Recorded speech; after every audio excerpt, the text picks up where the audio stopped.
कोई हमें गाली दे तो क्या करना चाहिए दोस्तों। हमें गुस्सा आता है, कोई हमें गाली देता है, लेकिन दोस्तों वो गाली क्यों दे रहा है, वो भी हमारे पूर्व जन्म के कर्म का ही फल हमें मिल रहा है। हमने कुछ गलत कर्म किए होंगे, उसके परिणाम से ही वो हमें गाली दे रहा है और हमारे कांटेक्ट में आया है। दोस्तों ऐसे में उसको दोषी मत ठहराइए, खुद सोचिए कि मैंने ही कोई गलती की होगी जिसकी सज़ा मुझे मिल रही है। वो अगर गाली दे रहा है तो उसका शुक्रिया अदा कीजिए और मन में सोचिए कि कोई बात नहीं, एक हिसाब जो था वो नील हो गया, मुझे गाली देने का हिसाब था वो नील हो गया। इस तरह से सोचिए, उसको दूसरी गाली मत दीजिए। आप दो गाली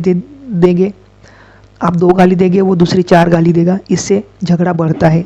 आप इतना सोच लीजिए कि ये मेरे ही कर्मों का फल है जो वो मुझे गाली दे रहा है। वो गाली आप अंदर जमा कर लीजिए, आप उसको रिवर्स मत दीजिए।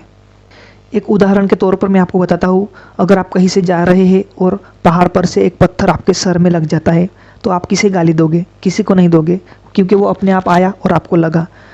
और दूसरी तरफ एक लड़का जब आपको पत्थर मारेगा और आपके सिर में मारेगा, तो आप उस लड़के को गाली दोगे।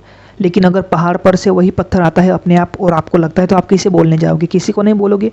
तो वैसा ही सोचिए, लाइफ में ये सब निमित्त हैं, सब जो आते हैं जाते हैं हमारी लाइफ में, वो सब कुछ हमारे कर्मों के आधार पर ही होता है।